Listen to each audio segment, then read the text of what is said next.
Assalamualaikum warahmatullahi wabarakatuh. Teman-teman, kalian pasti tahu kan sejarah penaklukan Konstantinopel? Nah, kalau kalian yang belum tahu, saya akan berkisah tentang Muhammad Al-Fatih, sang penakluk Konstantinopel. Pada suatu pagi yang penuh berkah di kota Edirne, ibu kota Turki Utsmani, tanggal 30 Maret 1432 Masehi atau 835 Masehi Hijriah, Sultan Murad II sedang menunggu kelahiran putranya yang ketiga. Pada hari itu lahirlah seorang anak laki-laki yang kelak akan mewujudkan janji Rasulullah SAW. Dia adalah sebaik-baik panglima dan pasukannya adalah sebaik-baik pasukan. Dia adalah Mehmed Muhammad Al-Fatih. Dunia akan menyaksikan sebuah peristiwa yang mengguncang timur dan barat. Terwujudnya janji Rasulullah SAW. Takluknya Konstantinopel di tangan seorang pemuda yang telah dijanjikan. Muhammad kecil sangat rajin belajar memanah, belajar Al-Quran, dan juga belajar ilmu pengetahuan. Sultan Murad mengirimkan Mehmed dan kakaknya untuk belajar ke kota Masya. Kota inilah setiap calon sultan dilatih memimpin agar kelak mereka bisa menjadi sultan yang baik. Mehmed menghafal dan mendalami Al-Quran kepada Syekh Ahmad Al-Qurani. Beliau adalah ulama yang faqih. Pada usia 8 tahun, Mehmed bisa menghafal seluruh isi Al-Quran. Mehmed juga belajar kepada Syekh A'aq Syamsuddin dalam ilmu agama dan ilmu pengetahuan. Beliau menguasai ilmu biologi, kedokteran, dan astronomi, serta pengobatan herbal. Mehmed juga suka menulis banyak puisi. Mehmed amat menyukai membaca. Ia membaca buku agama, sejarah, dan buku strategi militer.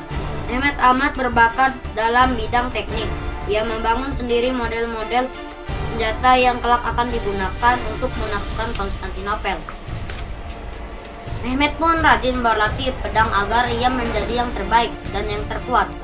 Dalam pengayunan pedang, terkadang Sultan Murad ayahnya melatih Mehmed dalam ilmu pedang. Di kota Amasya tempat belajar, dia bersahabat dengan Zaganos dan pangeran dari Wallachia bernama Radu. Kelak sahabatnya pun membantu dalam penaklukan Konstantinopel. Mehmed tumbuh menjadi seorang pemuda yang ahli ibadah.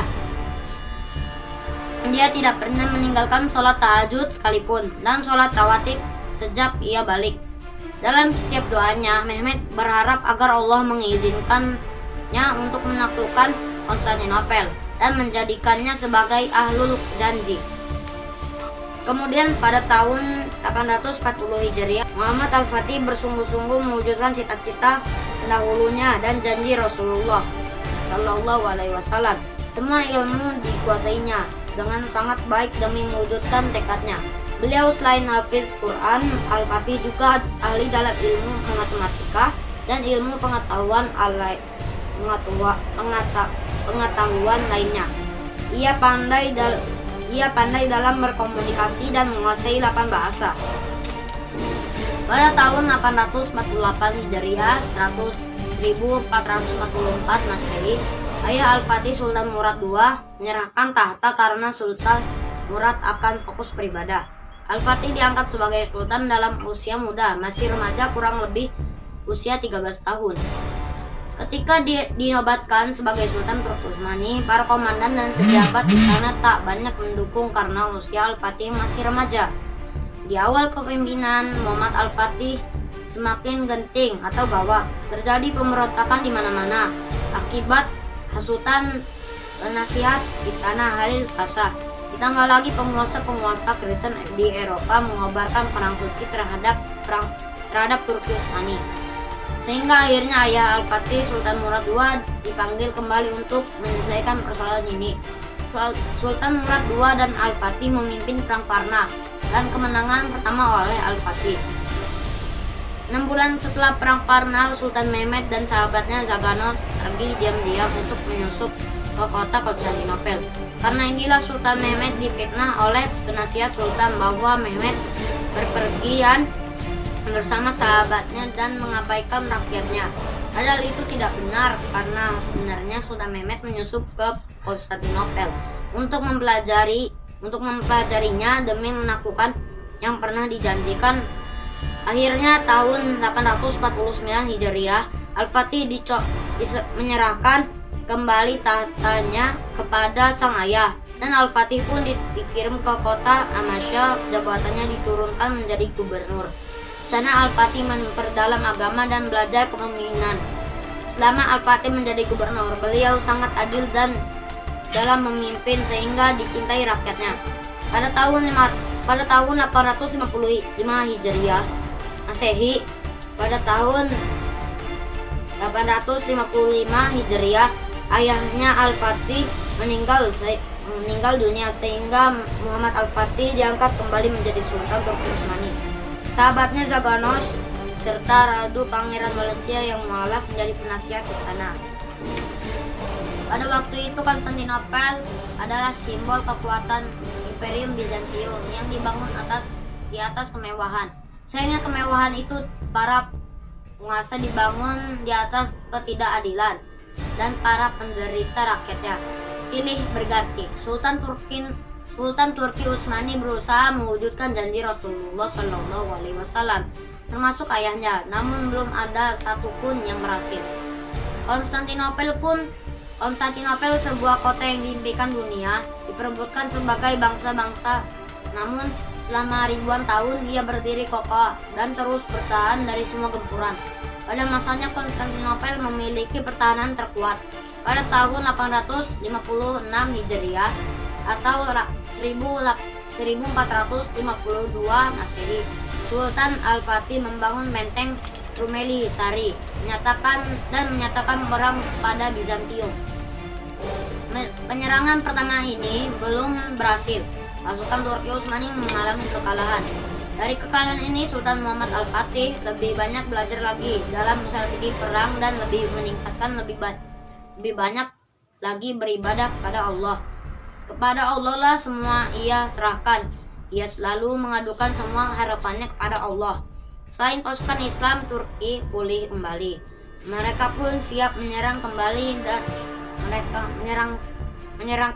mereka kembali bersemangat berjihad dan siap berjuang. Sultan Al-Fatih membuat meriam raksasa untuk merobohkan tembok Konstantinopel yang kuat.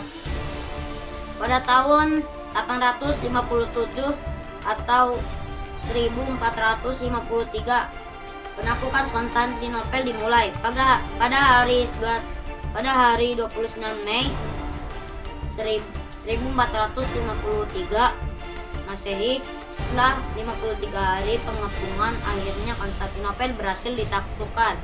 Sebelum perang dimulai, Sultan Muhammad Al-Fatih dan pasukannya melakukan puasa sunnah dan melakukan sholat yang dipimpin dan diimami oleh Al-Fatih. Kemudian barulah pasukan melakukan penggempuran. Tembok Konstantinopel yang kuat akhirnya roboh dengan gempuran meriam raksasa yang ditembakkan. Pasukan Islam berhasil masuk dan Sultan Mehmet pun ikut masuk. Benteng-benteng semua dikuasai pasukan Islam. Sultan Mehmet pun sempat duel pedang dengan Kaisar Konstantinopel dan pertempuran dimenangkan oleh Sultan Muhammad Al-Fatih dan pasukannya. Allahu Akbar. Sultan Mehmet pun langsung melakukan sujud syukur kepada Allah karena Allah lah bantuan itu datang. Rakyat Konstantinopel pun bersuka cita karena terlepas dari kezaliman kaisarnya. Sultan Muhammad Al-Fatih pun merubah nama kota Konstantinopel menjadi Istanbul atau kota Islam yang penyebutannya berubah menjadi Istanbul yang sekarang menjadi ibu kota Turki.